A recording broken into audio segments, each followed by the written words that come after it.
The movie kicks off with a young guy named Feay. He's out in the woods with his two uncles, Zonling and Tongsan, trying to catch some deer. They're getting ready to celebrate their clan's 10th anniversary. They come from a clan called Snow Eagle. In the evening, when they were going to party, suddenly two mysterious men came to attack their clan. These guys turn out to be Feay's mom's brothers, and they're on a mission to bring her back to their clan. Feay's mom ran away from her clan because they didn't like her marrying Feay's dad. The two men were very strong, causing Feay's father to die. When Feay's mom sees what's happened, she decides to give herself up to her two brothers, just to keep her two sons safe from any more trouble. After that, Feay and his little brothers end up living with his uncles. Feay, he's determined to get strong and protect his mom, who's off somewhere. So he starts training with a spear, trying to get better at self-defense. Fast forward 12 years and Feay is still working hard on his martial arts and spear skills, but none of the spears can handle his power, and he keeps breaking them. His uncles, Zonling and Tongsan, suggest they all head to the city to find a stronger spear. When they went to a weapons shop, Feay didn't want the fanciest, brand new spear, because he had this feeling that there was some hidden power in that old spear, and he even gave it a cool name, the Snow God Spear. Later in the evening, Feay was at home with his brother when they got some bad news. A group of bad guys from a demonic sect was coming to mess with their territory. Now, Feay was the leader of the Snow Eagle clan, so he had to step up and deal with these troublemakers. He might not have any special magical powers, but he could sure handle himself with that spear. After taking down a bunch of those demon folks, his old rusty spear suddenly turned like new again after killing the demons. With his confidence boosted, Feay decided to chase after the demons who were trying to run away. But he was just using his martial arts skills, and there were too many demons for him to handle all by himself. That's when a guy named Feay showed up and gave him a hand. After they defeated the demons, Feay, who was a teacher at Feay Academic, shared a bit of his spiritual power energy with Feay and then went on his way. Turns out Feay went and met with the 5 Alliance sect leaders to tell them about the demon attack on Snow Eagle clan territory. Those Alliance leaders got worried that the demon sect might be up to something big, so they decided to investigate and find the demon sect's headquarters. They even told Feay to head over to the Longsan Hall and report this whole situation. They also wanted to organize a competition to solve the case, and the winner would get a special plaque from Chairman Longsan himself. According to rumors, the black plaque is a magical object that can be used to find out any information. Feay caught wind of a competition about this black plaque, and he got really interested. Because if he won, he could learn about where his mom was, and that was a big deal for him. Feay and Zonling hurried over to the creepy place where the Devil sect and its followers hung out. They discovered that some people there were being controlled by a guy with a devil's flute. Feay and Zonling tried to find the guy calling the shots, but they fell into a trap. A bunch of people led by a guy named U2, who had some serious spiritual powers, cornered them. Feay, who was just good with martial arts, couldn't match up to U2's spiritual strength. He got hurt pretty bad. Luckily, a beautiful lady named Yujin showed up and used her spiritual powers to take down the Devil sect followers. Meanwhile, Zonling was duking it out with the mysterious guy in black robes, the one causing all the trouble. While Feay was in bad shape, Yujin helped him hide in a cave to get better. Before long, Feay appeared, using some time and space trick. He could see what went down earlier and found Zonling, who had passed out from the fight. Feay gave him a healing pill, and Zonling woke up. Zonling spilled the beans that he'd come across a shady guy in a black robe who seemed to be one of the demon cult followers. At the same time, U2 and his troops had gone back to the mysterious guy in black robes. They had to admit that they couldn't catch Feay and had lost him. The robed guy wasn't having that, so he unleashed some spiritual power in the form of smoky stuff to track down Feay, who was hiding. U2 and his gang followed the smoky trail and found Feay and Yujin in a cave. They didn't give Feay much choice, so Feay and Yujin had to make a quick getaway by jumping into a lake. Yujin used her spiritual power to dive deep, and they stumbled an ocean stone, which is a heirloom belonging to a Taoist temple sect that has long disappeared. This got them thinking, and they went deeper into the lake. Until finally, they found a secret passage, which led them to a place similar to a prison. Lots of chained-up demons were there, and even Yutu and his crew were stuck in the same pickle. Yutu was losing it when he realized the ocean stone had gone missing. Those demons got all riled up because of that ocean stone and wanted to attack Shui Ying and Yujin. Yutu and his man figured out that Shui Ying were in the same place, so they went after them. But just in the nick of time, Chu Bai and Zanling showed up to lend a hand, help them fight the black-robed man, Yutu, and his men. Chu Bai, who had some serious spiritual powers, made the mysterious black-robed man retreat from that place. The man then punched a hole in the wall, with the intention of drowning the whole place. Luckily for Chu Bai, he could teleport, so he got out of there in a very short time. Once they were out of the mess, Shui Ying asked Chu Bai if he could borrow the ocean stone. He wanted to show it to the Long San Hall as proof that they cracked the competition by finding the demon sect followers' hideout. Shui Ying spilled the beans about his real reason for joining the competition. He wanted that black plaque in Long San Hall to find his mom. Hearing this, Chu Bai allowed it, and they went to Long San Hall. Cut to the chase, they got there and met Chairman Wei, who was the leader of the Long San Hall. Shui Ying handed over the ocean stone that belonged to the missing Taoist temple sect and spilled the beans that the demon sect was up to something fishy with it. Chairman Wei handed over the black plaque to Shui Ying, but there was a catch. Shui Ying couldn't use it just yet because his job wasn't finished. Chairman Wei reminded them that they still didn't know what the demon sect was planning, so their next mission was to arrest Yutu, the leader of the demon sect followers.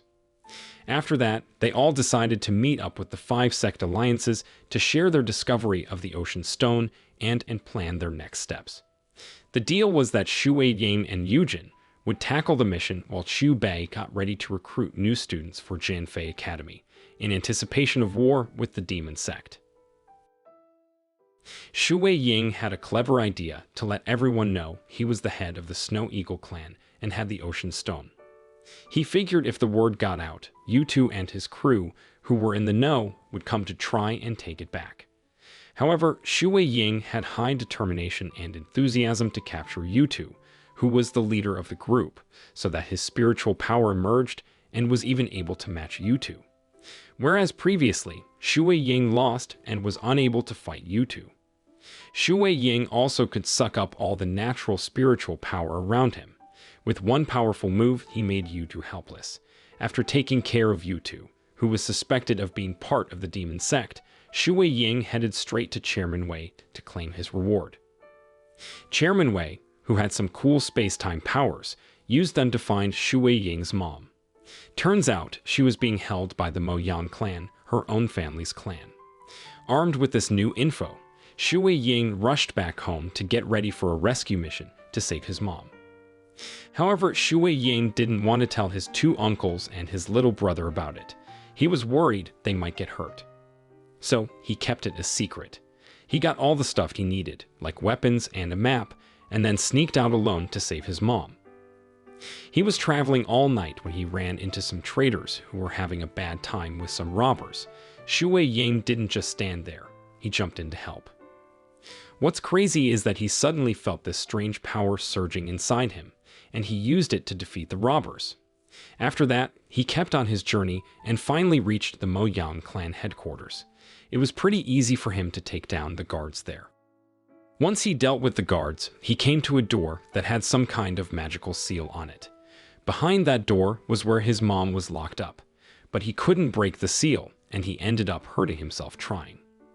Luckily, his spear had some sort of strong spiritual energy, and with just one attack, he busted the door wide open. He was so happy to see his mom again after not seeing her for 12 years. But that happy moment didn't last because this guy named Moyang Chun showed up. He's Shui Ying's uncle and the guy who killed Shui Ying's dad. Shui Ying was already hurt from breaking the seal, and he couldn't really fight Chun. That's when his mom stepped in. She made a teleportation portal so Shuai Yang could get out of there and not get killed by Chun. When Chun saw what she did, he got super mad at her. Unexpectedly, Chun didn't lock up Shuai Ying's mom, not because she had embarrassed her clan due to her marriage to Shuai Ying's father, but because Shuai Ying's mom used to be one of their clan members who was able to share her power, which was called the ancient blood technique. But after a big war 20 years ago, she lost that power and her spiritual energy. The reason she kept it a secret was because Chun was collaborated with the devil sect. Meanwhile, Zonling and Tang San just found out that Shuai Ying left to rescue his mom. They rushed over to the Moyang clan to help him, but they got there too late. Shuai Ying was already out cold. They scooped him up and took him home to get some medical help. Meanwhile, in the Longsan Hall prison, Yutu, who is suspected of being a follower of a devil sect, is seen being interrogated. Yutu, being all sneaky, lies and says he doesn't know anything about the devil sect's plans. He spilled the beans that some mysterious dude in a black robe made him do stuff, and this dude threatened to off him and his men if they didn't follow orders. Chairman Wei didn't buy it though. He decided to move Yutu to the general prison, hoping to draw out the black-robed guy. To make sure Yutu got there safely, Chairman Wei sent Kubai along with Yujin to keep an eye on the journey. On the other hand, there is this lady named Yue, and she just got back home with her stuff to sell. She was the person who was previously confronted by the robbers and saved by Shuai Ying. However, Yue's father, Chairman Kong, who was the head of the clan, then scolded Yue, who had confronted by robbers. Chairman Kong didn't want Yue getting too involved in trading, so he decided to find her a husband to keep her safe. He already had a guy in mind that Yue had been promised to since they were kids. At the Snow Eagle clan, Shuai Ying woke up, and even though he was still pretty weak, he got right back to training. He knew he needed to get stronger, especially to take on Chun. He also wanted to boost his spiritual power, so he thought about joining Feay Academy and becoming a student of Chu Bai. Not long after, Chairman Kong and Yue showed up at the Snow Eagle clan's place, and the guy Yue was supposed to marry turned out to be Shuai Ying. Chairman Kong spilled the beans that this was arranged when they were kids, but Shuai Ying wasn't thinking about marriage right now. He told them he wanted to go to Feay Academy to get stronger and save his mom. So he said his goodbyes to his two uncles and asked them to take care of his little brother, King Shi. Shuai Ying, who was on his way to Feay Academy, ran into a group from a Taoist temple sect who taken Yutu. But then these black-robed men from the devil sect showed up and gave Yutu some weird black energy that made him super strong. They had a big fight, but when the black-robed guy tried to save Yutu, he couldn't fight anymore. He backed off and ran away. Yutu, who got that black energy, couldn't handle it and passed out. Once things calmed down, Shuai Ying wanted to keep going on his journey, but one of the Taoist temple sect disciples accused him of being a spy for the devil sect. They said he stole their ocean stone and pretended to find it again. So they made Shuai Ying go with them to their temple to check if he was innocent. They got to the Taoist sect and met their leader. Shuai Ying, who wasn't a spy, easily proved it. He stood up to all the Taoist sect disciples and explained that he found a bottle that belonged to a demon sect guy and took it from a lake. He also said the powder in the bottle could turn people into living corpses if they had anything to do with the demon sect. But it was just regular chili powder. Surprisingly, two Taoist sect disciples got scared and admitted they were spies for the demon sect. They even confessed to stealing the ocean stone from their own sect. At the same time, King Shi wanted to take Shuai Ying's black plaque to the Longsan Hall to find out where their mom was. But Chairman Wei knew it was Shuai Ying's and said no. He told King Shi that he needed to work on his inner and spiritual energy first because he was too weak to help their mom. Chairman Wei also handed over a painting of a spiritual master and told King Shi to go find this master without telling him where to look. King Shi was kinda lost on how to find this master, but he kept searching for days. Finally, he stumbled upon a guy who looked like the one in the painting. This guy was Master Bei, and he was teaching self-defense to his students. There was also a senior student named Jirong with him. King Shi figured out that Master Bei was the master chairman Wei mentioned. He introduced himself and asked to be his student. But Master Bei said he didn't take students and just walked away. King Shi was determined to get stronger, so he followed Master Bei to his place. He kept begging on his knees, saying he'd stay there until Master Bei agreed to take him as a student. In the evening, King Shi was still outside on his knees, so Jirong felt bad and brought him some food. Master Bei was getting annoyed because he could hear King Shi memorizing martial arts. Eventually, Master Bei told Jirong to bring King Shi inside to rest. Meanwhile, in the Toist sect's prison, the seal that was holding U2 suddenly disappeared and he escaped. But it was all part of a plan by Shui Ying and his buddies. They let U2 go so they could secretly follow him and find out where the Black Road guy, Tan Yun, was. And they did manage to tail U2 to a meeting spot they thought was with Tan Yun. But it turned out Tan Yun was there to off U2, thinking he'd joined forces with the Rav sect. Chu Bei tried to catch Tan Yun, but he slipped away. Afterward, they met up with the two sects from the 5 alliances and gave them some coins they got. When those sects saw the coins, they realized they belonged to the Knife of Blood sect. This sect used to be part of the Guardian sects, like the 5 alliances, but left because their new leader got too greedy. So now they plan to visit the Knife of Blood sect to dig up proof that they've been working with the Devil sect all this time. On the other hand, Tan Yun returned to the Demon sect's headquarters and faced with an official named Lan.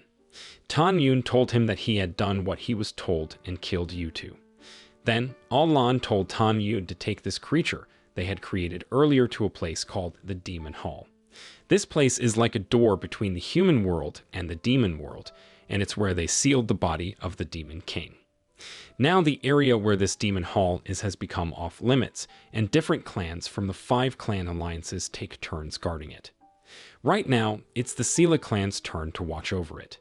The Sela clan is led by a woman named Linan and her 2 nephews, Han and Barong.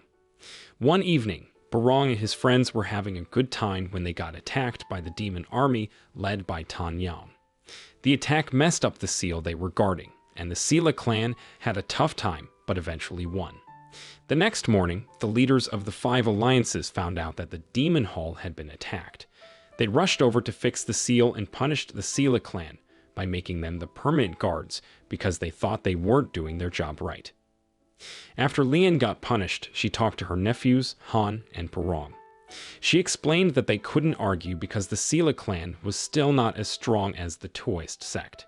So, Lian asked them to go to Feay Academy to become more powerful and not be oppressed anymore as clan successors. Once they fixed the Hall of Souls, Han and Barong continued on their journey to the Knife of Blood sect. Over at the sect's temple, Tan Yun was looking for medicine to treat his wounds. The sect leaders showed up, and Tan Yun hid from them. The sect's leader, Moyang, acted like nothing happened and didn't help the Alliance sect leaders at all. They ended up fighting with Moyang, and during all this, Shui Ying and Yujin were searching for Tan Yun. But they got attacked by the Knife of Blood sect members instead. In the end, the Alliance sects didn't find any evidence that the Knife of Blood sect was part of the Devil sect, so they apologized and left. Tan Yun, who had been hiding, came out and thanked Moyang for helping him. Meanwhile, Shui Ying arrived at Feay Academy to take the entrance exam. He met other potential students from different clans, including Yue and her brother Hao Bao from the Kong clan. Han and Barong were there too, following Lian's orders to train at the academy and boost their cultivation level. They all had to take a test at Feay Academy, and to open the entrance, they had to solve a symbol puzzle. But when they stepped on the symbols, it messed with their heads and put them in a kind of daydream. Shui Ying was sharp and figured out it was an illusion trap. He woke himself up and then helped everyone else snap out of it. Once they were all awake, they had to step on the symbols in the right order that they appeared. In the end, they passed the test and got into the academy. So, they officially became students at Feay Academy. Their first lesson was about these crystal stones and how to use their energy. Chu Bai, their teacher, showed them how it worked and then had them practice using the stones. After they got the hang of it, a lady named Xiao Qiao, who was in charge, asked them to show what they could do to see how well they mastered using energy. The next day, Chu Bai taught them a trick to float in the air, which would help them move and fight up there. But right after class, some black-robed guys, who seemed to be from the demon sect, showed up and attacked the students at Feay Academy. During the battle, Shui Ying sensed something odd and asked Yujin to check it out. Turns out these guys were actually their older classmates dressed like members of the devil sect. Chu Bai had told them to do this to test the new students. After studying at Feay Academy for a few days, the students got some free time to explore the city. While wandering around, Shui Ying saw some disguised demon folks heading somewhere. He got curious and asked Yujin to follow them. They ended up in a forest and saw the demon going into a portal. Shui Ying and Yujin tried to stop them, but it sucked Shui Ying into the portal. Han and Barong, who saw Yujin and Shui Ying rushing off, followed them when they realized something was up. They found out what happened and tried to find Shui Ying. Now Shui Ying found himself where Tan Yun was gathering all these demon folks. Tan Yun spotted him and attacked. Shui Ying lost the fight and got thrown back into the portal. But Tan Yun got hurt in the process, especially his left eye. Tan Yun decided to go back to headquarters to get his wound treated. Meanwhile, Shui Ying was pretty banged up. Luckily, his friends found him and brought him back to the academy for treatment. The next day, Shui Ying and Yujin decided to head back to the city since Shui Ying was feeling better. He wanted to buy some crystal stones to help with his recovery. But when they got there, they found out that a group had bought up all the crystal stones. Shui Ying got suspicious of this group, so he, Yujin, and some other students decided to follow them. They kept following this group until they entered the Dao clan's territory. Shui Ying then sent Hao Bao back to the academy to tell Chu Bai what they found. Meanwhile, Shui Ying, Yujin, and Yue decided to investigate further. They pretended to be from the Kong clan, who were known trading partners with the Long Dao clan. With this disguise, they managed to get inside and attacked the guards. Yue used her spiritual technique to find a secret door that led them to where Tan Yun was hiding in the clan's fortress. While they were eavesdropping on Tan Yun and the Long Dao clan leader's conversation, Tan Yun figured out where they were, so they had to face Tan Yun head-on. At first, Shui Ying and Yujin could hold their own against Tan Yun, even pushing him into a tight spot. But things took a turn when Tan Yun transformed into a demon and absorbed the Long Dao clan leader's power. He turned really fierce and attacked Shui Ying, and the fight ended up destroying the Long Dao clan fortress. Shui Ying had to keep fighting Tan Yun while also saving his friends from falling buildings. After a bit, Chu Bai and Hao Bao arrived and used teleportation to rescue everyone. Meanwhile, Tan Yun tried to make off with a bunch of crystal stones he collected earlier, but Chu Bai managed to nab the stones. He took the stones to meet with the leaders of the 5 alliances, and they decided to keep them. As for Tan Yun, he went back to the demon headquarters and reported what happened to Alan and Priest Gong. It turns out Brand was behind a plan to revive the sealed Demon King, and they needed those crystal stones to open the seal's portal. A while later, Shui Ying was seen training at the academy. Chu Bai and Cao Cao walked by and gave Shui Ying a crystal stone to help him stabilize his spiritual energy. Meanwhile, Barong watched from a distance and misunderstood the situation. He thought Shui Ying was getting special treatment from their masters. Barong told his brother, Han, about it, making Han jealous of Shui Ying, even though Han had been training hard and wanted to impress the masters. Barong came up with a plan to make Han stronger than Shui Ying. The next day, Barong challenged Shui Ying to a fight, but it was just a trick to get Han to fight Shui Ying. During the fight, Barong pretended to be hurt by one of Shui Ying's attacks. Han fell for it and challenged Shui Ying to a fight to avenge Barong. In the middle of the fight, Chu Bai stopped them, and Han realized that Barong had been pretending all along, but he couldn't bring himself to apologize to Shui Ying for what Barong did. Shortly after, Shui Ying approached them and apologized to Barong for the earlier fight. In another place, Alan approached Shun, to ask his clan to make a powerful weapon that could harm the leaders of the 5 alliance sects. Chun then went to a blacksmith clan, known for making weapons for his clan. He asked them to create these divine weapons using sacred blood crystal stones as the base material. However, the blacksmiths refused, explaining that they needed an additional ingredient, ancient blood, which was much more potent than the sacred blood crystal stones. Upon hearing this, Chun brought Shui Ying's mother to the blacksmith clan because she possessed ancient blood. But she refused, knowing that the divine weapon would be given to the demon sect. Instead, she unleashed her power and destroyed the place. Frustrated, Chun returned to the demon sect headquarters and informed Lan that the blacksmith clan couldn't make the divine weapon. He suggested buying one from the Kong clan, known for selling antiques and weapons, including divine ones. Chun went to the Kong clan headquarters to buy divine weapons at a high price. After acquiring these weapons, Lan led an attack on the Kud City sect to reclaim the crystal stones taken by the 5 alliance sects. During the battle, Chun Li, Chao Chao's younger brother, defended the crystal stones against the demon sect forces. With the power of the divine weapon, Lan easily seized control of the Kud City sect and took Chun Li hostage. However, the crystal stones were in a secure location that only Chun Li and Chao Chao could access together. Chao Chao, who had just returned to his sect, was shocked to see Chun Li held captive by the demon sect. Forced to cooperate with Lan, Chao Chao unlocked the storage with the crystal stones. However, instead of handing them over, Chao Chao triggered a massive energy explosion with the stones, knowing it would likely kill her. She created a portal to save Chun Li from the blast, but Lan survived with injuries. Lan, who could read his opponent's memories, discovered that some crystal stones were hidden in the Sea God Palace sect, not just in the Kud City sect. The leaders of the 5 alliance sects learned of this and held a funeral for Chao Chao. Meanwhile, the demon sect seized the opportunity to attack the Sea God Palace sect and took the remaining crystal stone. When Chu Bai learned of the attack on the Sea God Palace sect, he teleported there with others to protect it. Sadly, they were too late, and Lian had already taken the crystal stones. Shui Ying and Yujin spotted Tan Yun and pursued him to the Black Wind Ravine, where a fight broke out.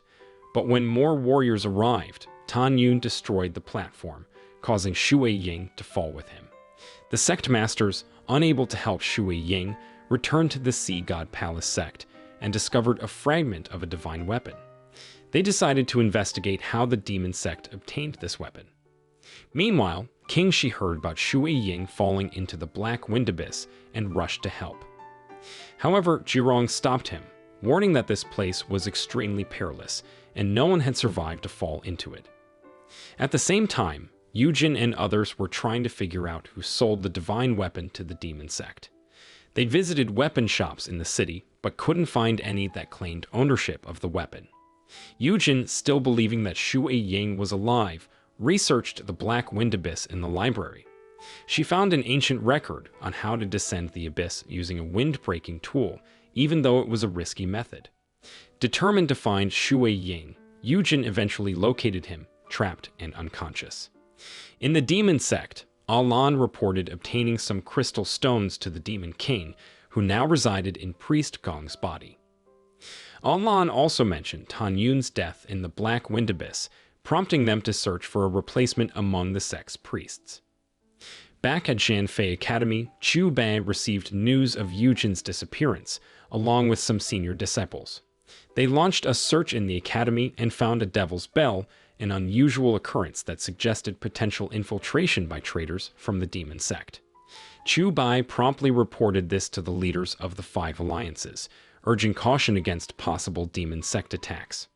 In the end, they decided to set up a barrier seal around the academy and ordered the students there to patrol in turns. The worst fear of the leaders of the 5 alliance sects came true when Barong was suddenly abducted by a mysterious black figure while on patrol. Upon learning of this, Chu Bai ordered the disciples to stay within the academy and strengthen the protective barrier. However, Han, driven by his desire to help Barong, secretly broke through the barrier, putting the academy at risk.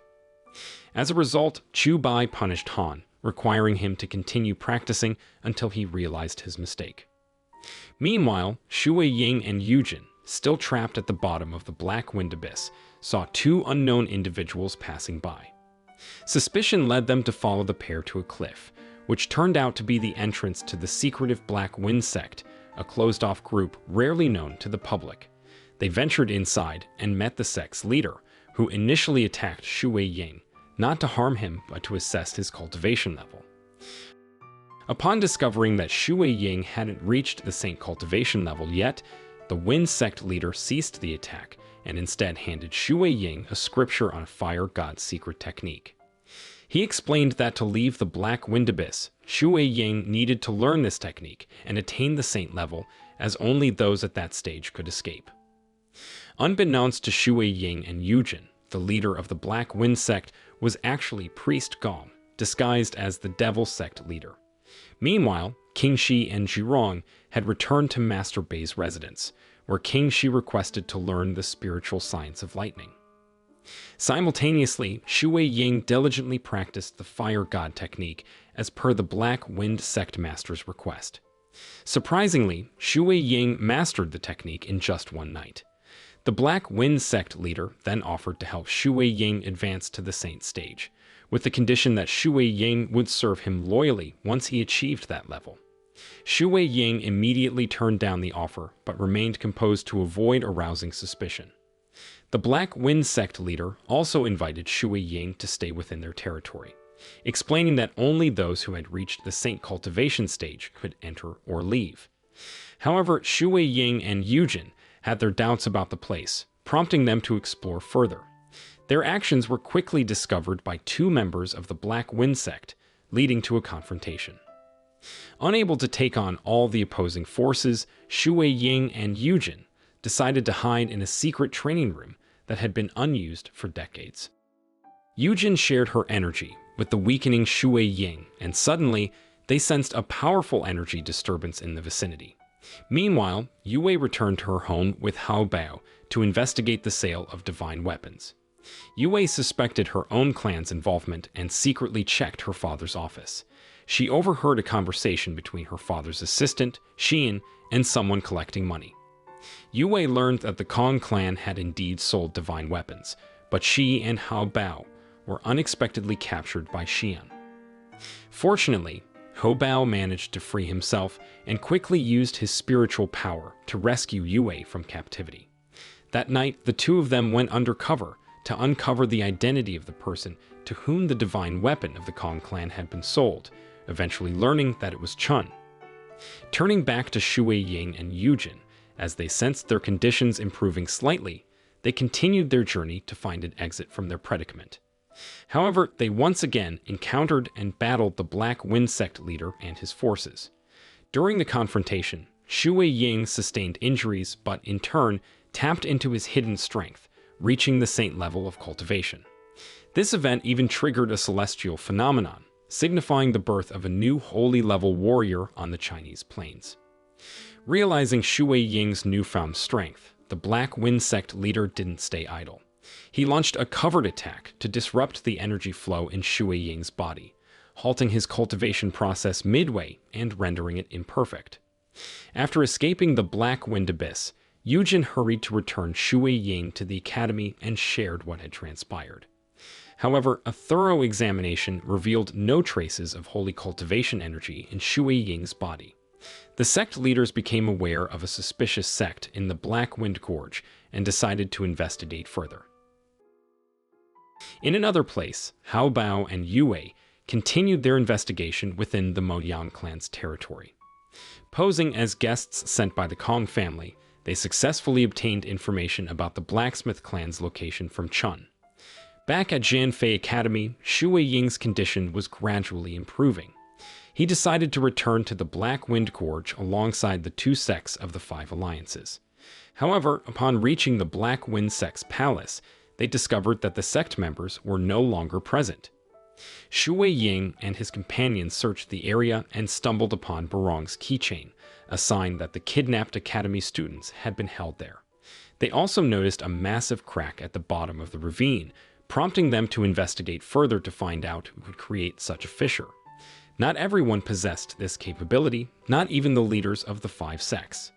Chairman Wei, the head of the Longsan Hall, provided a list of 5 individuals rumored to possess immense power.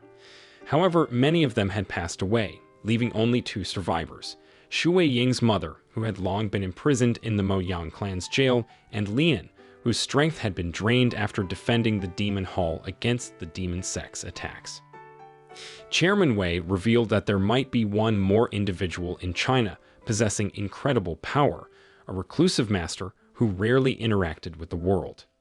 Unexpectedly, the person turned out to be Master Bei, who had been King Shi's teacher. This information raised suspicions among those present.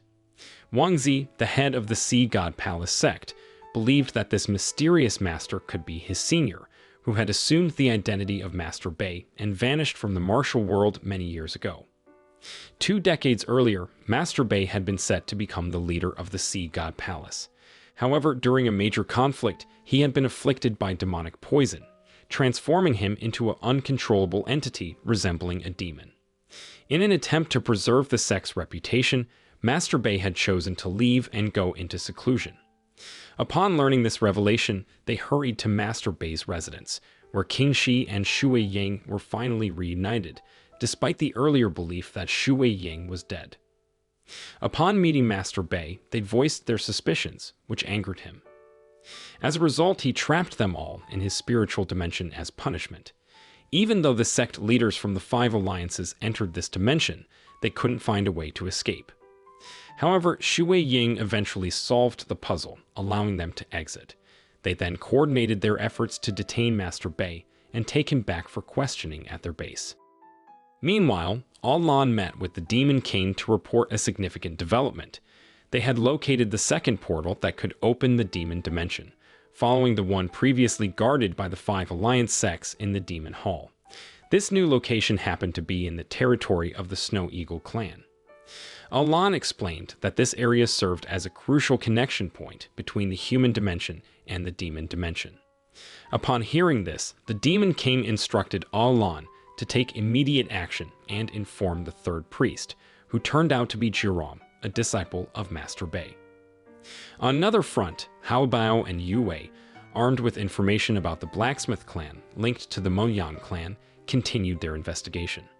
Eventually, they discovered that the blacksmith clan was unable to produce weapons, prompting Chun to opt for purchasing weapons from the Kong clan. Back at Feay Academy, Master Bei remained in detention under the watch of the 5 alliance sect leaders. Han, eager to interrogate him, approached Master Bei. However, the demonic poison within Master Bei suddenly resurfaced, causing him to act in a devilish manner. Witnessing this, Wang Zi, who had just arrived, intervened by attacking Han until he lost consciousness. It was then revealed that Master Bei was a former colleague who had left the sect to live in seclusion. Wang Zi, in order to safeguard Master Bei from potential threats posed by the 5 alliance sect leaders, urged him to leave the place and return to his residence. This unexpected turn of events left the other sect leaders astonished by Wang Zi's decision. Meanwhile, Zhirong, who had received a message from Lan, found herself in the Snow Eagle clan's territory. Her mission was to assess the situation there and locate a second site for creating the Demon Dimension portal. Cutting to the chase, the students of Feay Academy regrouped at the academy. Ha Bao and Yu Wei then delivered their findings to the sect leaders. Chun had apparently collaborated with the Devil Sect. This revelation stirred up blame directed at Wang Pei, the head of the Tao Mountain sect, as Chun had been his disciple. Although Chun belonged to the Tai Mountain sect, his insatiable thirst for power led him to study forbidden techniques from the demon sect, resulting in his expulsion from the Tao Mountain sect. Now, it was Wang Pei's responsibility to find Chun and bring him to justice. However, Chun, upon realizing Wang Pei's arrival, cunningly claimed that there was a Devil Sect spy impersonating him and collaborating with the Devil Sect.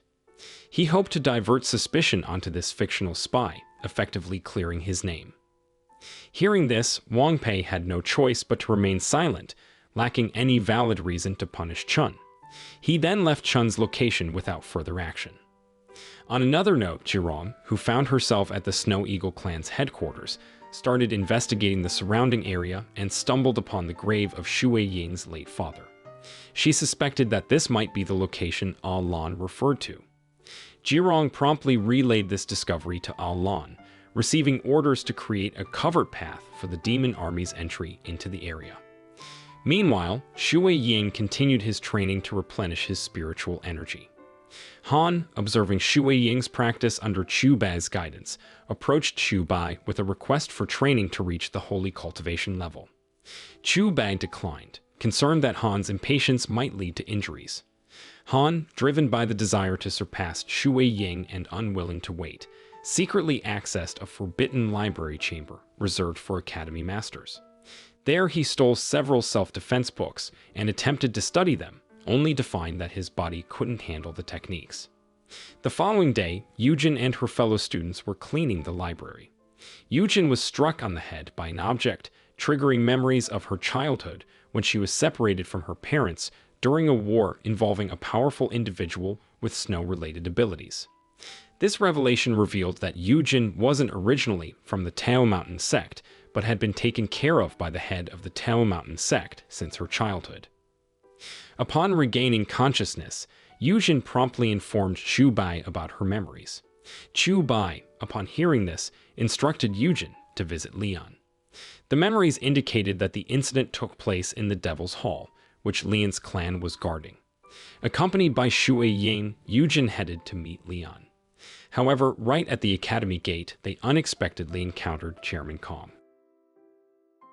Chairman Kong took this opportunity to discuss Shui Ying's postponed arranged marriage with Yue.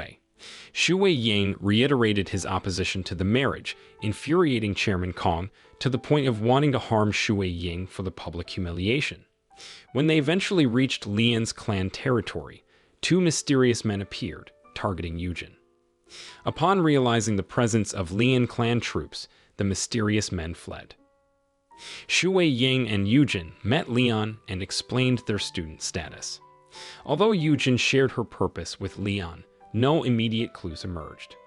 Later, however, Leon learned that Barong had been kidnapped by a demonic sect, but surprisingly, Barong's older brother Han had kept this information hidden from Leon.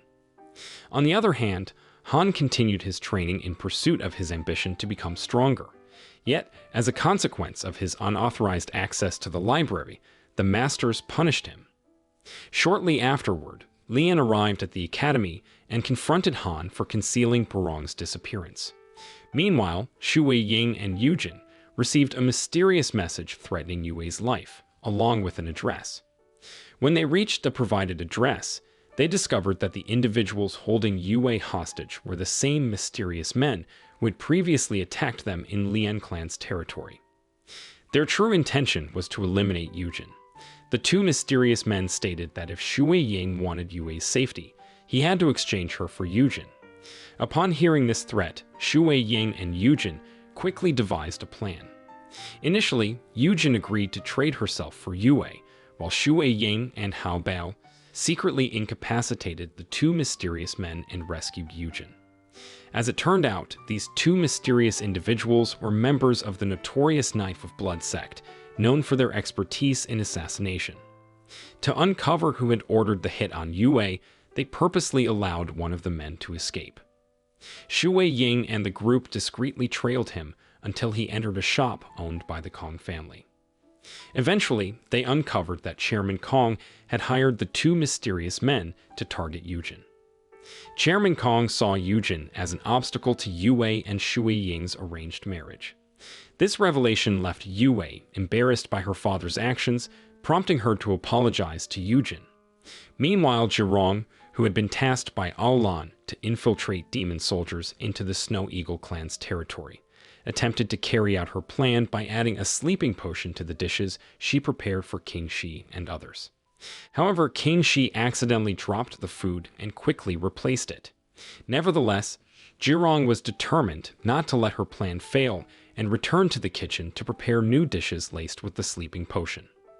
While everyone in the Snow Eagle clan was sound asleep due to the sleeping potion, Jirong took the opportunity to open the gates, granting Lan and his troops access as they had been waiting. Jirong then led them to the late Shui Ying's father's grave, where they intended to perform the ritual to open the demon dimension portal. However, King Shi, who was supposed to be in slumber like the others, suddenly awoke and sensed the presence of intruders in his territory. King Shi rushed to his father's grave, where the demon sect troops launched an attack. Luckily, King Shi had received martial arts training and learned the art of lightning manipulation from Master Bei. This allowed him to defeat and dispatch the demon sect soldiers. Realizing that their second plan was on the verge of failing, Lan instructed Jirong to employ a dream technique to make King Shi believe that the intrusion of demon sect troops into his clan's territory was merely a dream. Following the failed attempt with King Shi, Lan had to report the incident, which left Priest Gong quite furious. His sect's soldiers, who were prepared to open the demon dimension, had been defeated by a mere child. Undeterred, Lan devised a new plan, kidnapping students from Feay Academy. With an upcoming holy cultivation examination, these students had higher cultivation levels than regular citizens, making them more formidable as demon soldiers, less susceptible to being easily vanquished. Lan infiltrated Feay Academy and encountered Chu Bai meditating.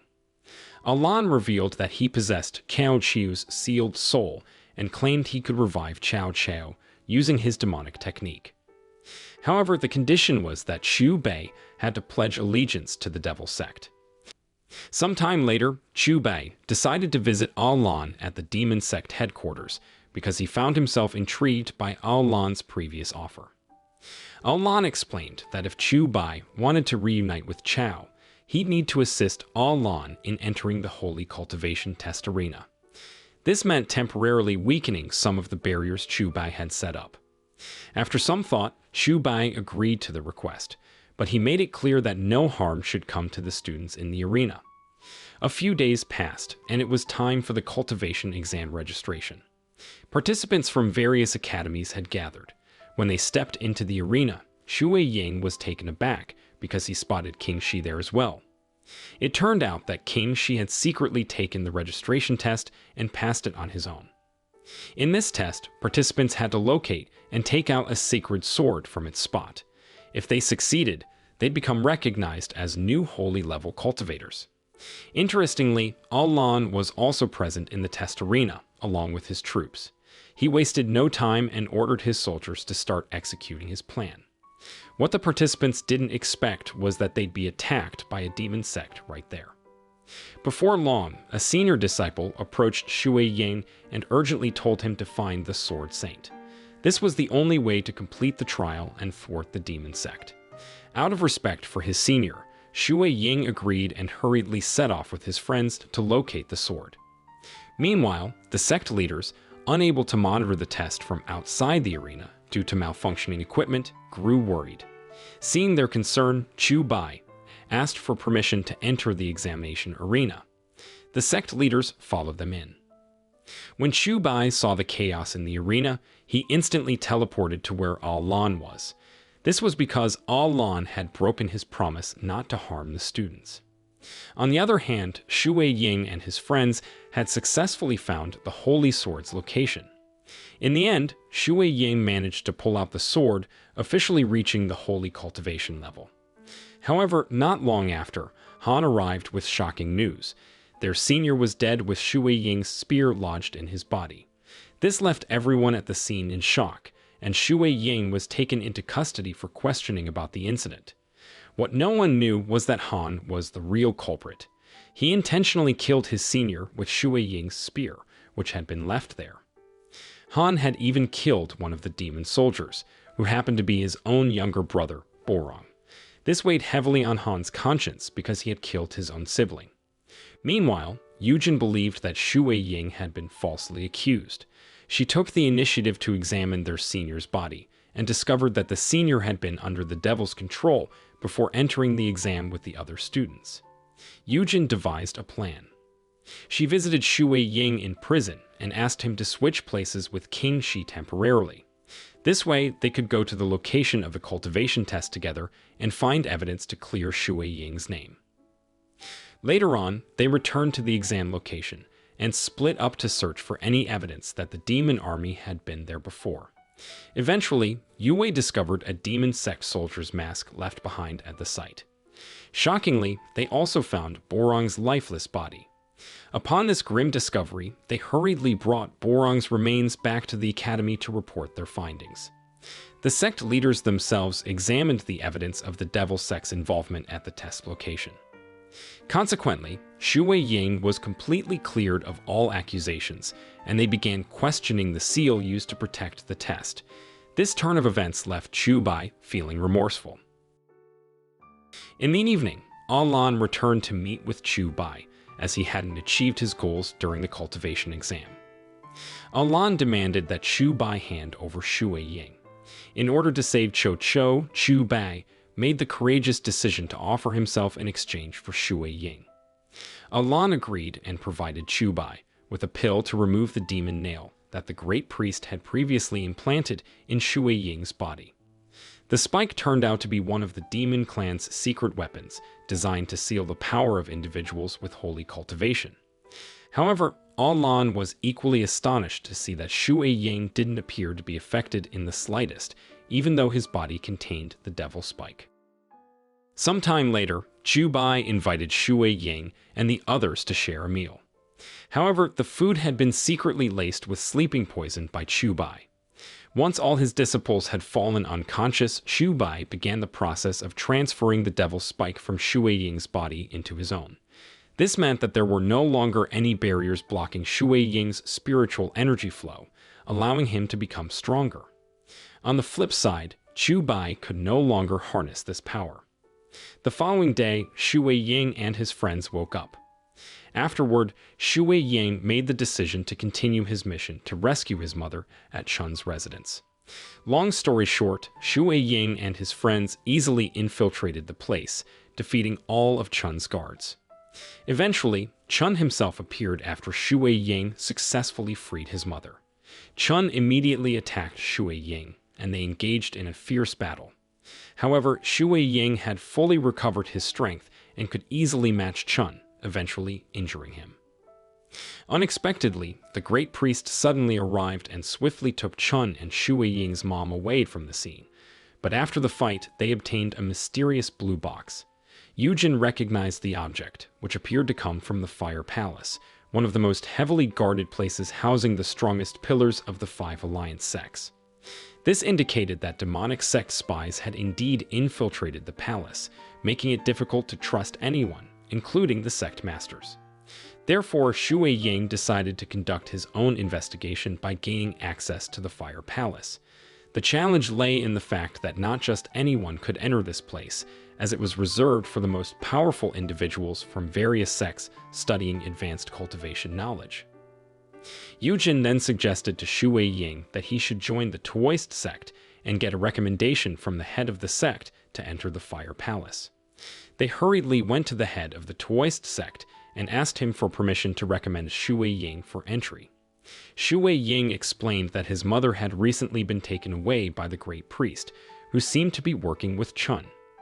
Therefore, he needed to enter the Fire Palace as soon as possible to become stronger and rescue his mother from the demonic sect. Upon hearing this, the Taoist leader took Shui Ying to the entrance of the Fire Palace and asked him to try opening the door using his strength. However, at that moment, Shui Ying couldn't open the door, and trying to force it would only harm him. Meanwhile, Chun, who had been taken away by the great priest, and was recovering from his injuries inflicted by Shui Ying's attack, received a book of new demon techniques from the great priest to help him increase his strength. The high priest explained to Chun that he would be sent to the demon portal area, heavily guarded by the Shi sect led by Lianxi, to carry out an attack. On the other hand, Han had returned to his residence to deliver Porong's body. This greatly angered Lianxi, and she continued to berate Han for his involvement in the incident. Frustrated, Han went to a tavern to drown his sorrows in alcohol. Coincidentally, Chun was also at the tavern, secretly observing the place. Curious, Chun followed Han back to his residence, where he discovered that Han and Lianxi had a strained relationship. Seeing an opportunity, Chun decided to approach Han and suggest working together. The following day, Chun met with Han and offered him a book that could quickly boost his strength, allowing him to surpass Shui Ying. However, in exchange, Han had to steal the secret book of shield science from the Shi clan.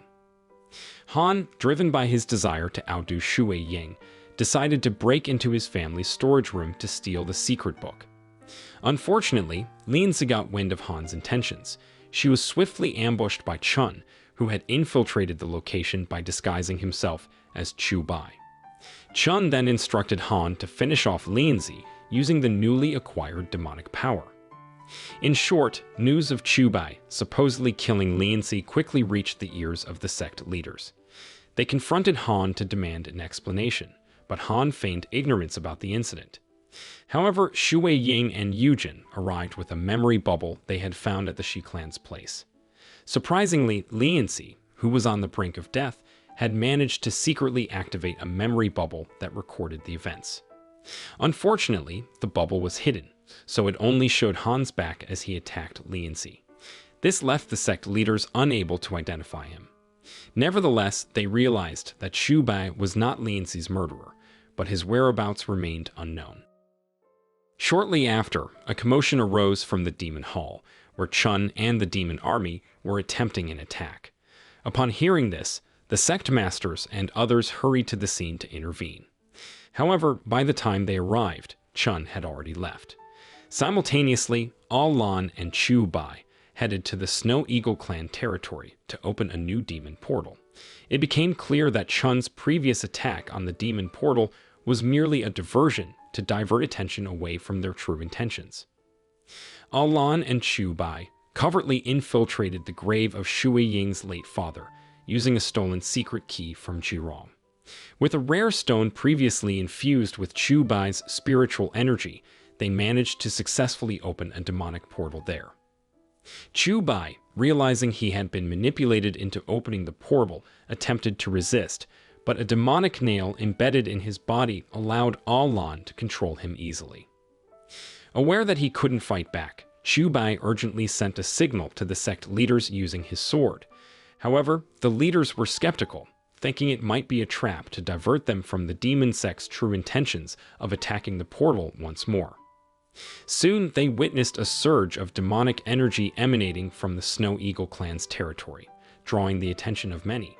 Acting swiftly, they rushed to the Snow Eagle clan's territory and found it swarming with demon soldiers emerging from the dimensional portal. To make matters worse, Al Lan had successfully retrieved the chest containing the physical body of the demon queen. Realizing the urgency of the situation, Shui Ying and the others sought to capture Al Lan and eliminate the rampaging demon soldiers. Ultimately, the sect master of the Sea God Palace sacrificed himself to close the portal and halt the onslaught of demon warriors. On the other hand, Al Lan, with the real body of the demon leader in Tao, attempted to escape the area. However, the head of the God Mountain sect saw this and swiftly erected a moon wheel barrier that enveloped the entire Snow Eagle clan's territory, preventing anyone from entering or exiting. As a result, Al Lan was forced to seek refuge in the Snow Eagle territory with the assistance of Jirong. The following day, Jirong went into the secret room behind the mirror to meet Al Lan. Al Lan asked Jirong to quickly send a message to Chun, who was outside, to open the barrier. Jirong explained that the moon wheel barrier was a highly advanced skill, and he was still working on finding a way to weaken it enough to send a message. Jirong asked Al Lan to be patient and wait for the right moment. Around the same time, Tong San happened to pass by Jirong's room and noticed the slightly open door. Curious, Tong San decided to check inside and stumbled upon the barrier that Jirong had set up. Sensing something was amiss, Tong San took a closer look and accidentally entered the mirror. Inside, he saw Jirong talking to Al Lan. However, instead of arresting them, Uncle Tong San ended up being captured by them. Al Lan also seized the opportunity to disguise himself as Tong San, allowing him to move freely and carry out his plan.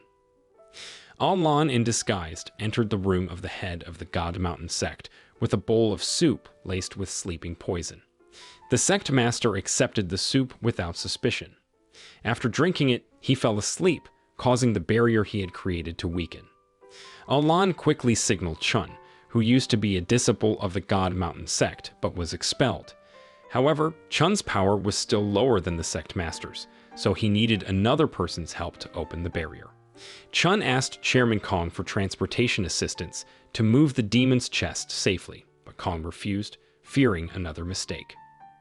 Chun resorted to taking Kong's son, Hallyu, hostage. While holding Hallyu captive, Chun tried to persuade him to join the devil's side, but Hallyu refused, deeply affecting Chun's emotions. Han, who was present, was encouraged by Chun to finish off Hallyu. In the end, Chun returned to Chairman Kong's residence with Hallyu's lifeless body, threatening to harm Yue if Kong continued to refuse. Chairman Kong was left with no choice but to comply with Chun's request. Chun and Han, knowing that the barrier had weakened, launched their action outside. In the end, Alan managed to sneak out of the Snow Eagle clan's territory unnoticed, safely carrying the demon chest. Meanwhile, Yue was strolling in the yard when she noticed the Snow Eagle clan soldiers running towards the exit. She used her clairvoyant abilities to find out what was going on. Yue was even more surprised when she saw her father talking to Tongsan, who was actually Alan in disguise. Innocently, Yue approached them, unaware of the truth. Then, Chun appeared, and Yue realized something was amiss.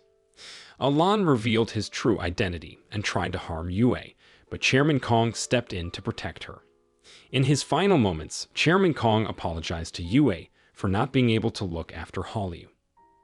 Fortunately, Wang Bao arrived to rescue Yue using his spiritual technique. Master Bei sensed that something was wrong and rushed to Snow Eagle's territory. He encountered Chun and Alan, but was weakened by returning demonic poison. Surprisingly, Jirong appeared to save her teacher from Alan, showing that she still had a sense of humanity, despite her association with the devil sect. Meanwhile, Tongsan, who had been poisoned by Alan, used all his remaining strength to escape from the underground room. Zhongli found him and rushed him for treatment, but unfortunately, Tongsan couldn't be saved as the poison had already spread too much. The sect leaders finally realized that Alan had been impersonating Tongsan all along. This revelation made them even more determined to prevent the devil sect from unsealing the chest they had obtained. The demon queen's true body was sealed inside it, and the only way to open it was by killing the sect leaders one by one. They needed the head of the Knife of Blood sect, who had previously been part of the 6 great protector sects, to rejoin them. Meanwhile, King Shi was searching for Jirong, suspecting her involvement with the devil sect since Jirong had been seen with Tongsan. He went to Master Bei's residence and found Jirong tending to the wounded Master Bei. When King Shi asked about her connection to the devil sect, Jirong vehemently denied any involvement. On another note, Chu Bai was still struggling to remove the devil nails from his body. Suddenly, Shui Ying returned to seek Chu Bai's advice on the quickest way to enter the Fire Palace. Chu Bai chimed in, emphasizing that if Shui Ying's goal was to confront the devil sect, reuniting the sect leaders was crucial. Only by doing so could they prevent the devil sect from breaking the seal on the demon queen's chest, which had been established by the 6 sect alliances. Following this advice, Shui Ying met with the sect leaders and expressed his intention to bring back the leader of the Knife of Blood sect to join the 5 alliances. He also applied to become a disciple of the Fire Palace once he completed his mission. Cutting to the chase, Shui Ying and his friends journeyed to the Knife of Blood sect. Along the way, they unexpectedly encountered a mysterious woman in a bamboo forest. Politely, Shui Ying asked her for directions to the Knife of Blood sect. Eventually, they found themselves in the territory of the Knife of Blood sect, where they were surprisingly attacked by its members. However, during the skirmish, one of the sect members noticed a coin with their sect's emblem attached to Shui Ying's glove. This symbol indicated that he had received permission from the sect leader to enter their territory, which triggered Shui Ying's memory of the woman they had met earlier. Deciding to return to the bamboo forest, Shui Ying had a plan in mind. His friends, unaware of his intentions, followed him, and he began to play a song. Surprisingly, the woman they had met before reappeared. Shui Ying had received guidance from the head of the Tao sect to play this song if he wanted to meet the leader of the Knife of Blood sect. It turned out that the woman they had met was none other than the leader they were seeking, named Wen Chai.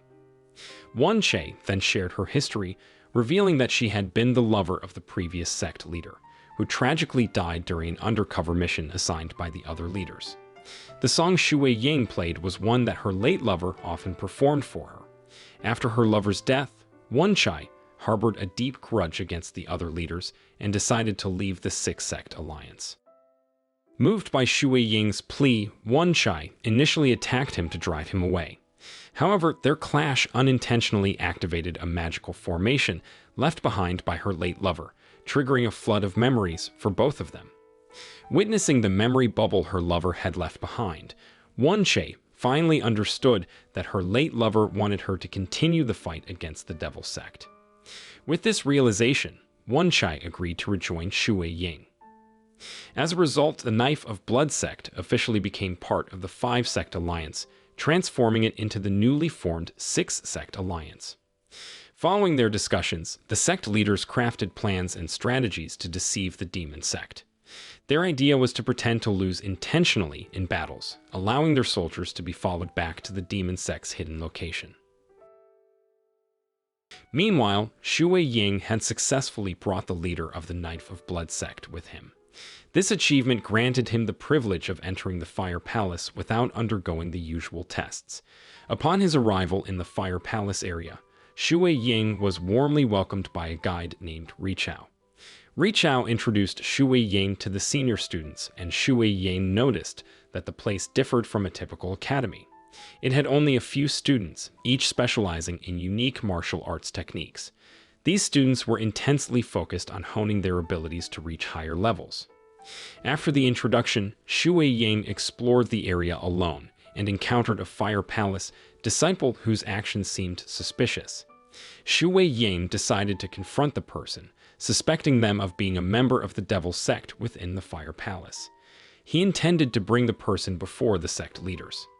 However, the head of the God Mountain sect intervened and introduced the individual as Wuchang, an elite disciple from their sect.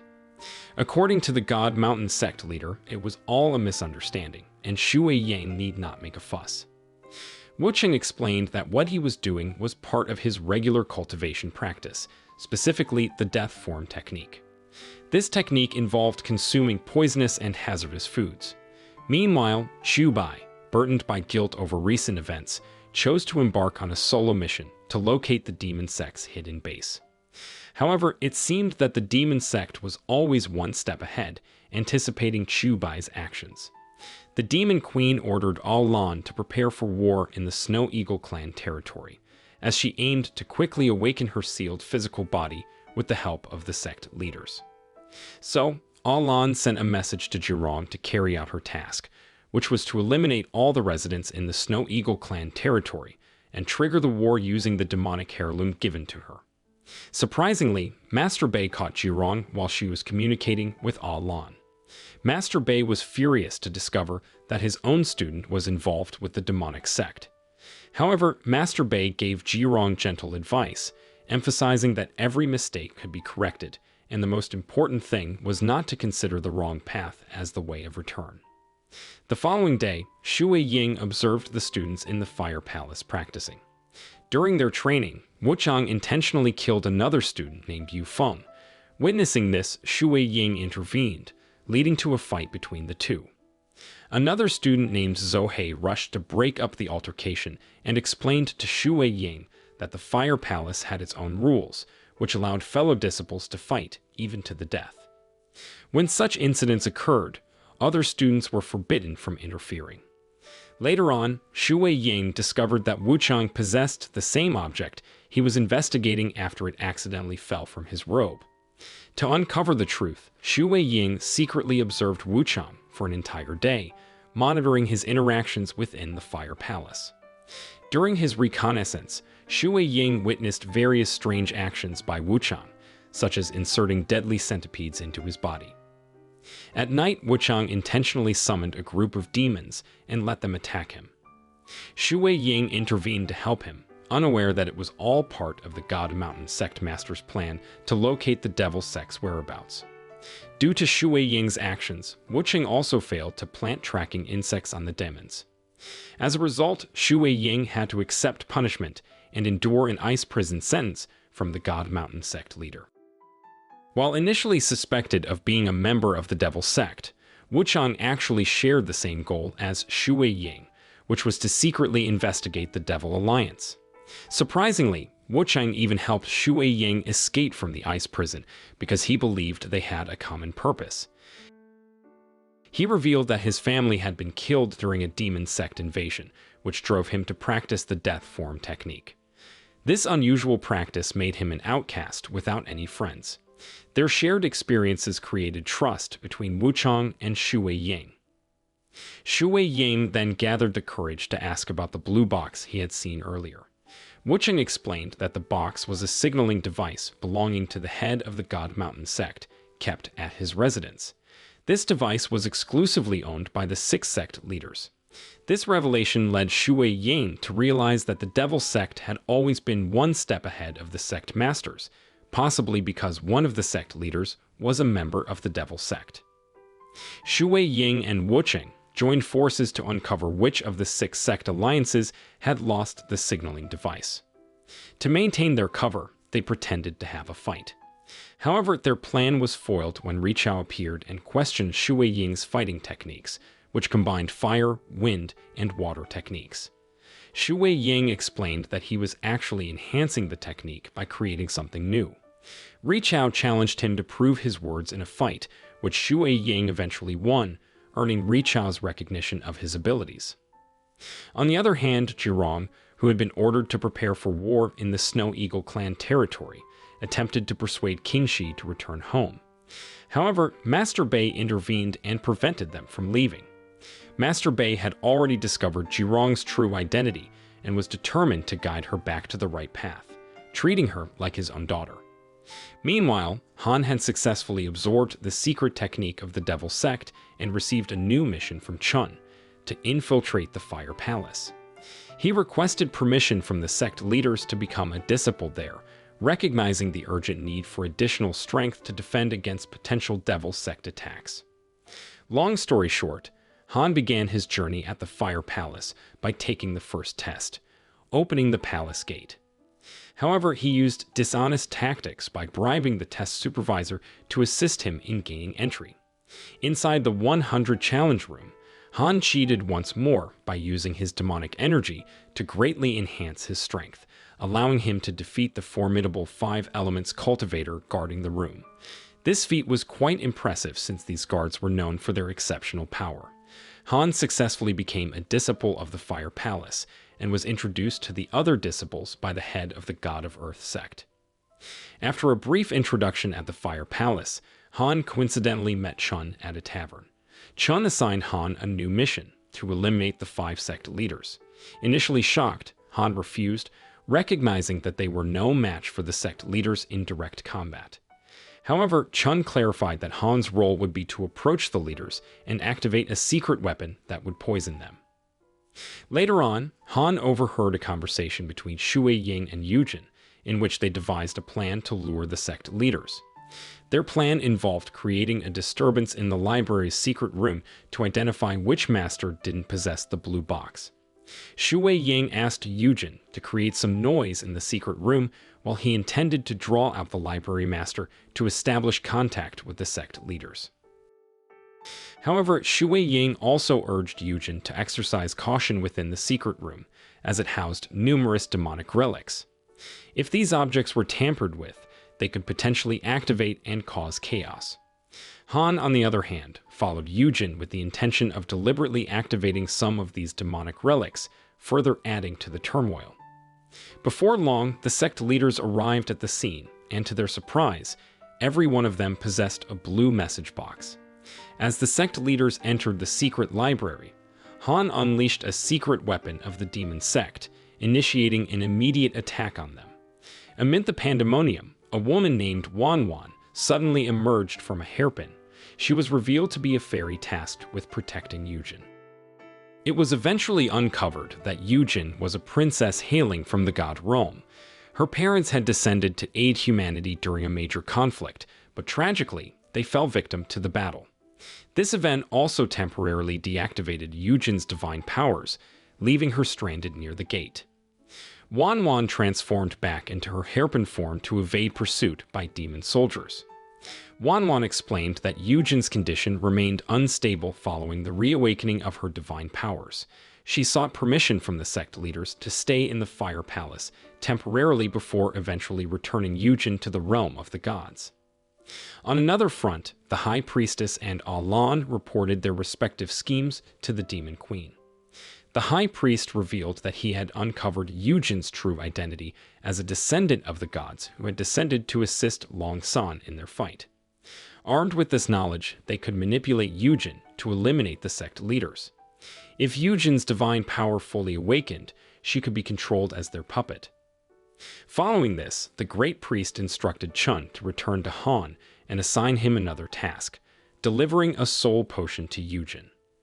Upon hearing that the order came directly from the High Priest, Han began to suspect someone within their ranks of being the High Priest of the demon sect.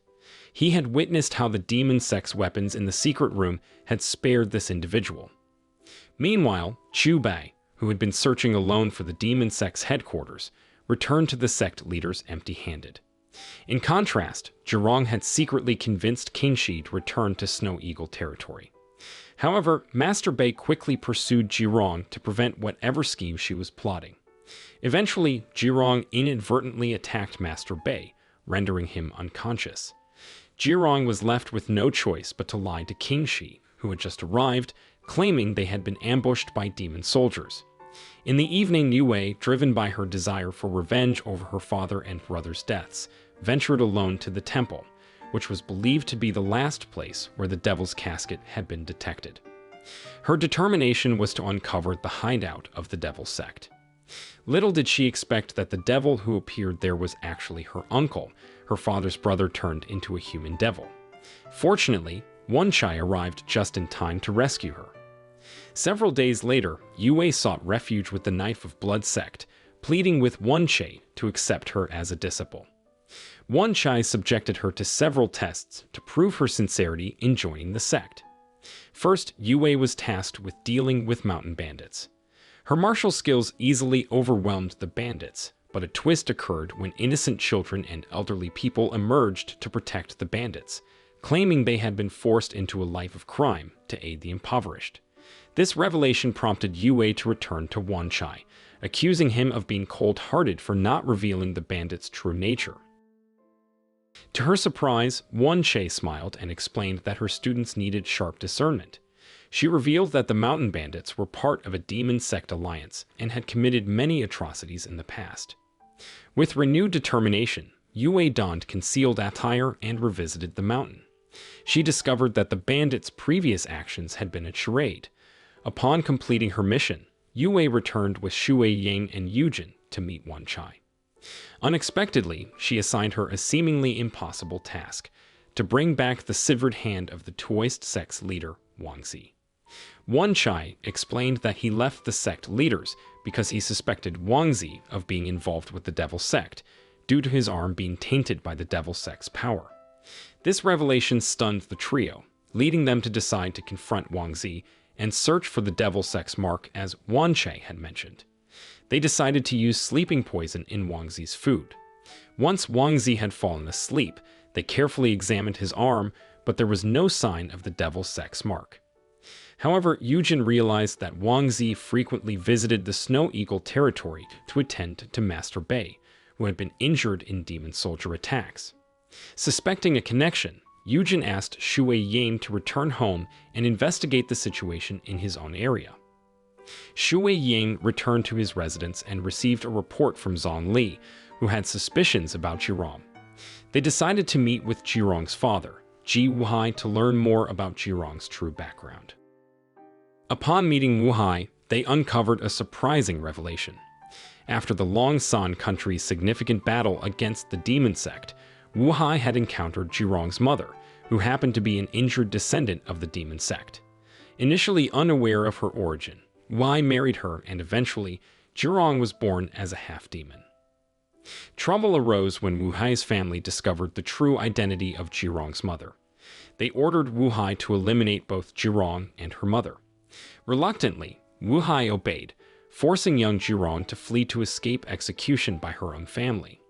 Shui Ying returned to inform his friends of this revelation. Meanwhile, Wang Zi had just arrived at the Snow Eagle clan's territory for Master Bei's routine treatment, as Yujin had mentioned. Shui Ying decided to visit Master Bei's room, but Wang Zi blocked his way, explaining that Master Bei couldn't be disturbed at the moment. Upon hearing this, Yue grew even more suspicious and decided to conduct a secret investigation herself. However, she unexpectedly encountered Zhirong, who launched an attack on her. On the other hand, Master Bei sensed that Zhirong might be on the verge of transforming into a half-demon, so he intervened, shielding Zhirong from potential harm by Shui Ying and his friends. Master Bei explained his protective stance, emphasizing Zhirong's innocence in this situation, as she had no choice in being born as a half-demon. Following this incident, Yue decided to employ her spiritual skills to secretly observe Wang Zi. However, Wang Zi discovered her actions, which greatly upset him. Sometime later, Shui Ying and Yujin planned to meet with Wang Zi, but they detected a demonic aura emanating from his room. It soon became apparent that this demonic aura originated from Wang Zi's hands. Wang Zi attempted to clarify that the substance on his hands was demonic poison contracted during his treatment of Master Bei. He reassured Shui Ying and Yujin that he had the poison under control. The following day, chaos erupted within the Fire Palace as demon warriors suddenly launched an attack. Everyone within the palace rushed out to confront them. Unfortunately, Yujin fell victim to a sneak attack from a demon, and Han seized the opportunity to administer a soul potion that had been enchanted with demonic magic. Han claimed that the potion was a healing elixir, but it inadvertently unlocked the ancient seal within Yujin's body that had been in place for decades. Witnessing Yujin's miraculous revival, Han promptly reported the incident to Chun. However, unbeknownst to Han, one of the sect leaders, Chunlie, had been tailing him and promptly disabled the communication signal. Chunlie was later ambushed by the Great Priest, who had disguised himself as Wang Zi. Subsequently, the Great Priest assumed the guise of another sect leader and launched an attack on the disciples of the God Mountain sect. Before long, members of both sects arrived at the scene, discovering the lifeless Chunlie and their severely wounded sect leader from God Mountain. However, when they attempted to administer aid, their sect leader halted them. He requested a private conversation with Wang Bao, his last disciple trained directly. As his final wish, the God Mountain sect leader apologized for his inability to guide Chun effectively and expressed hope that Chun would find the right path. In short, a funeral was held for the God Mountain sect leader, though the somber mood was soon disrupted by a startling revelation from Wan Chai. She disclosed that the Demon Queen had not perished entirely during the Great War. The Demon Queen had attempted to escape by transferring a part of her essence into someone's body, making them her unwitting accomplice. Wan Chai revealed that this individual was Wang Zi. However, Chu Bai swiftly intervened, urging Wan Chai not to make accusations without concrete evidence. Wan Chai provided proof by revealing the demonic power within Wang Zi's arm. Meanwhile, Yujin was slowly regaining consciousness, and Wan urged Yujin to return to the realm of the gods as soon as possible. Wan had a strong premonition that something terrible might befall Yujin if she remained on Earth. With reluctance, Yujin eventually heeded Wan's advice and prepared to depart after bidding farewell to Shui Ying. However, Master Bei arrived on the scene along with other Fire Palace members.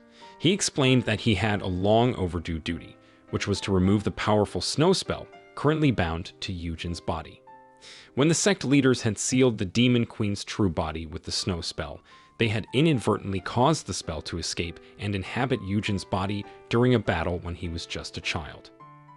Master Bei clarified that the spell sought out individuals with the highest spiritual energy to serve as its host, and Yujin was chosen because of her exceptional spiritual energy, which stemmed from her divine heritage.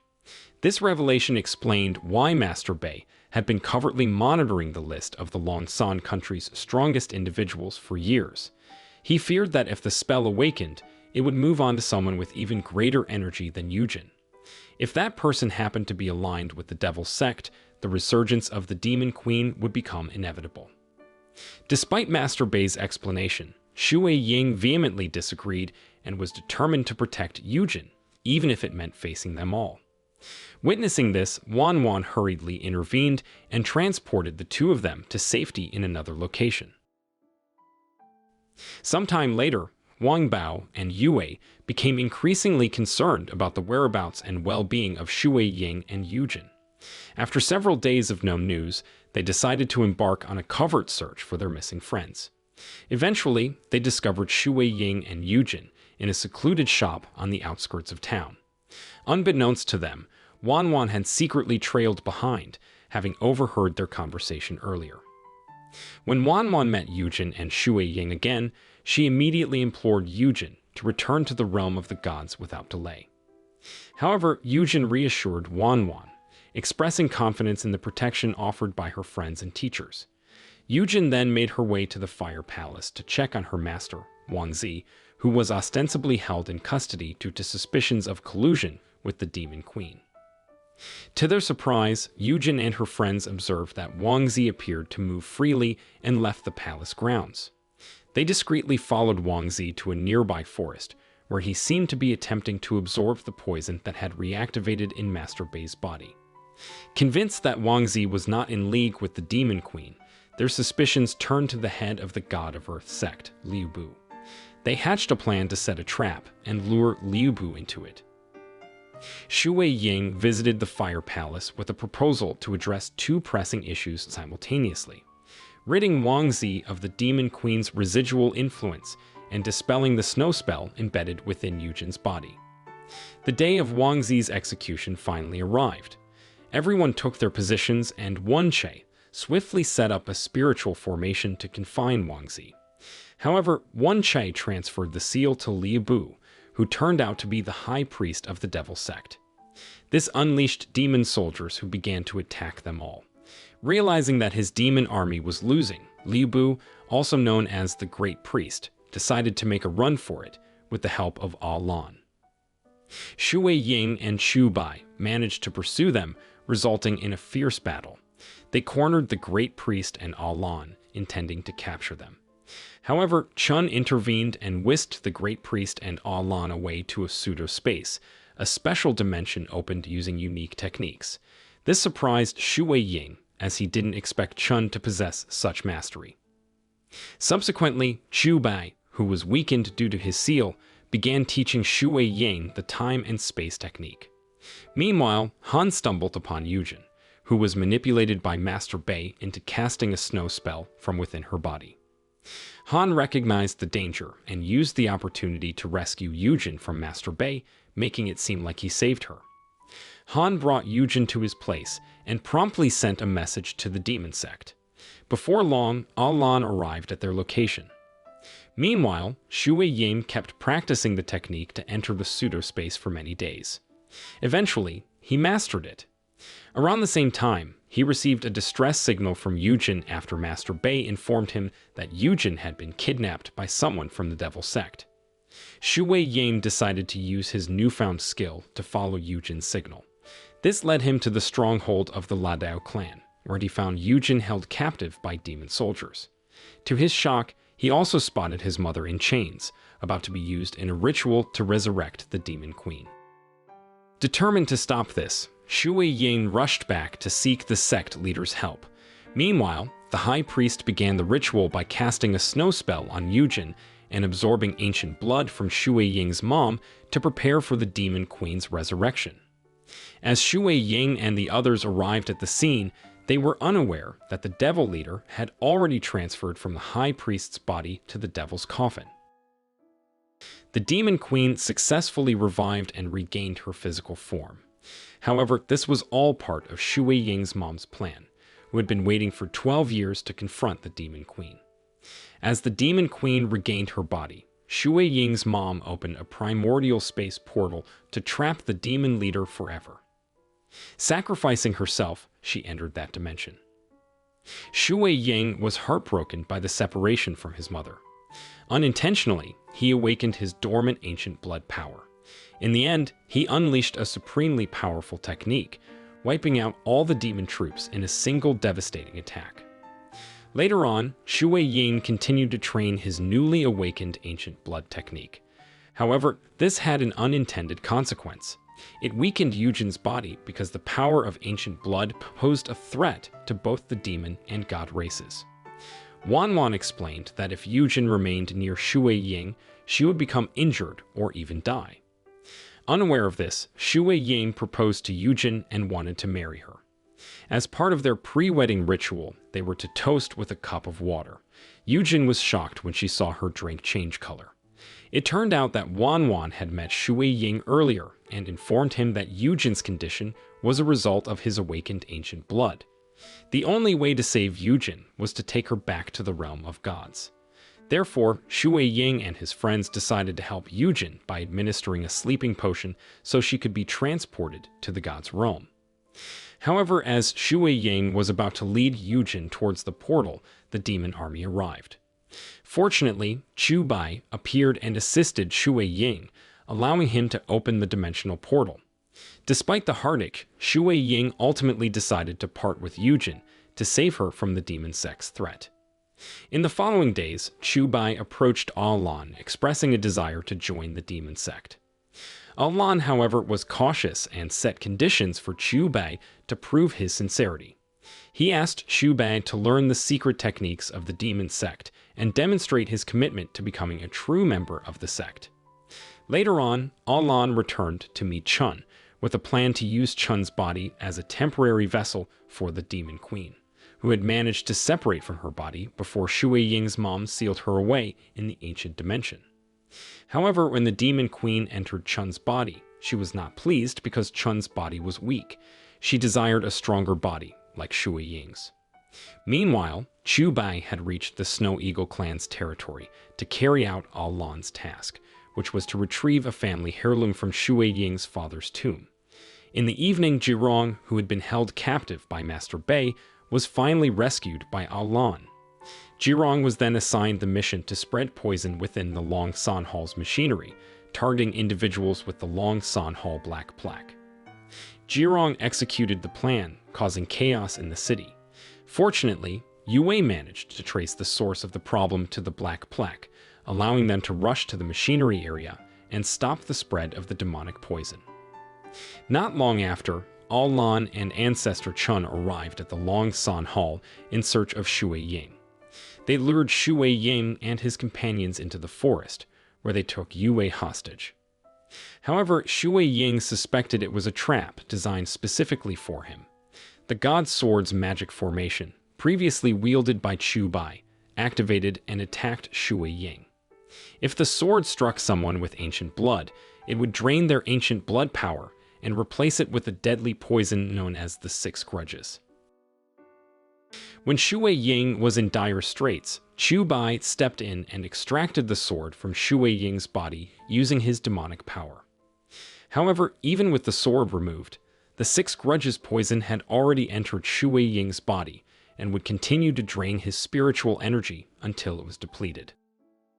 Meanwhile, Wang Zi and Wen Che were engaged in battles against their students who had been controlled by demonic forces. Tragically, they were ultimately killed by their own students. In the Long San Hall, Zhongli managed to free King Shi from the devil's influence, but was poisoned in the process and passed away. King Shi tried to save Chairman Wei, but was forced to kill him. Chairman Wei handed over the Long San Hall badge to King Shi, signifying him as the next leader of the Long San country. With the badge, King Shi released the black plaque holders from their spell and destroyed the signal sending machine, putting an end to the devil's poison. In the divine realm, Yujin observed all the events in the human realm and decided to return to Earth by releasing her divine energy. This transformation would make Yujin an ordinary human, giving up her godly status. Yujin then encountered the helpless Shui Ying and provided him with a poison-suppressing god plant to slow the spread of the poison in his body. Meanwhile, Master Bei found himself unable to control his demonic energy any longer, leading to his tragic demise right before Jirong's eyes. This unfortunate turn of events fueled King Shi's anger toward Jirong, feeling betrayed by their former ally. A fierce battle erupted between the two, resulting in Jirong's ultimate defeat at the hands of King Shi. As time went on, Shui Ying's sadness over his loss of strength weighed heavily on him. Yujin empathized with his friend's pain and shared information he had obtained from the god realm. He spoke of a place called Red Rock Mount, situated on the Longsan country's border, which held a piece of armor once worn by the legendary first emperor of Longsan, known for his unmatched strength. Eventually, Shui Ying and his companions reached the desert area near Red Rock Mountain. They were met by a sudden sandstorm, prompting them to seek shelter. During their search, they stumbled upon a group of seemingly happy corpses. Intrigued, they investigated further and unwittingly entered an illusory dimension. Inside, they encountered apparitions of deceased sect leaders who warmly welcomed them. However, this illusion had no effect on Shui Ying, who promptly alerted his friends to avoid falling prey to the deception. Upon exiting the illusion, they were greeted by Chi Hua, the guardian of Red Rock Mountain, who had been eagerly awaiting their arrival. Shui Ying wasted no time in explaining his mission to Chi Hua. He sought the first emperor's armor. Chi Hua, in response, insisted they must undergo a test before obtaining their desired prize. Subsequently, Shui Ying and Yujin found themselves in a valley, where they unexpectedly stumbled upon Yujin's parents' remains. Leaving the valley, they encountered Huang Bao and Yue, who had already reached the Red Rock Mountain summit, presided over by Qi Bao.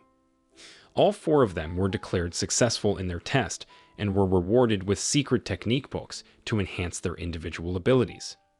However, their joy was short-lived, as they sensed the presence of a demonic sect converging on the location where Yujin's parents rested.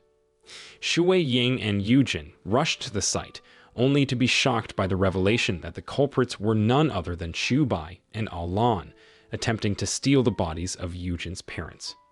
Chu Bai launched an attack on Shui Ying, further worsening his already dire condition due to the effects of the Six Grudges poison and Chu Bai's assault.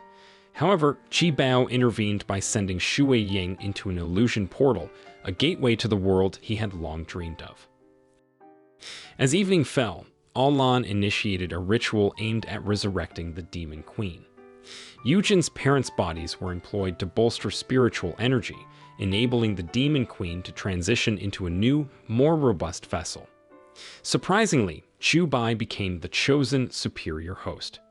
Han, who was unwittingly involved in the ritual, became a sacrificial offering, his spiritual energy entirely absorbed to seal Chu Bai's soul inside his body.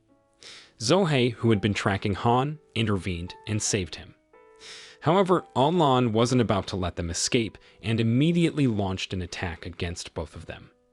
Meanwhile, Chu Bai refused to surrender and battled the Demon Queen from within his own body.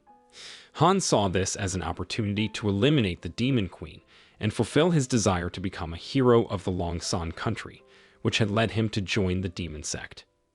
Sadly, Han's power was insufficient, and he fell victim to the Demon Queen's complete absorption, resulting in his demise. Subsequently, the Demon Queen, now inhabiting Chu Bai's body, prepared to resume her offensive. She encountered one of the demon generals who had spent decades in hiding, amassing troops in a distant city as per her orders. While Shui Ying remained in the parallel dimension, he enjoyed a dream life with his extended family and Yujin in the Snow Eagle clan's territory. Even though he knew his friends were waiting for him in the real world, the allure of this parallel life was powerful. However, during his time there, Shui Ying made a significant discovery: the first emperor's armor.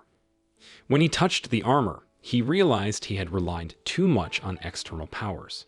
The armor fused with him and brought him back to reality. Upon returning, Shui Ying found himself wearing the first emperor's armor, and the poison of the Six Grudges had been eradicated from his body, restoring his strength. With the armor's power, he became even stronger than before. Shui Ying rejoined the fight against the demon sect alongside his friends. Shui Ying, now the strongest among them, effortlessly defeated the demon general and their forces with a single attack. He then engaged in battle with the demon queen, who had taken over Chu Bai's body. Chu Bai himself fought to expel the demon queen from the soul dimension. Eventually, overwhelmed by fighting two formidable opponents simultaneously, the demon queen retreated from Chu Bai's body to reclaim her physical form, though it remained imperfect. The demon queen unleashed a special technique that transformed Alan into a plant and absorbed the energy of everyone present. They were helpless against the plant, which could deflect their attacks. Wucheng sacrificed himself to save them all with his final technique. Over time, Shui Ying witnessed the deaths of each of his friends, all in a bid to defeat the demon army. Filled with sadness and anger, Shui Ying tapped into the power of his ancient blood to obliterate all the plants. Shui Ying then confronted the demon queen, using a combination of the ancient blood technique and his magical power. Ultimately, he succeeded in defeating the demon queen once and for all. Meanwhile, Yue got injured during the attack and sadly passed away in Huangbao's arms. Huangbao was devastated by the loss of his beloved. The following day, after the war had come to an end, Shui Ying, Yujin, Huangbao, and King Shi gazed upon the peaceful nation of Longsan, determined to maintain this hard-won peace. Several years later, Huangbao visited a place that Yue often frequented. He ate her favorite food to cherish the memories they shared. On the other hand, a young boy named Nianbei was seen chasing after a deer. Nianbei was the son of Shui Ying and Yujin. In the end, they lived happily ever after.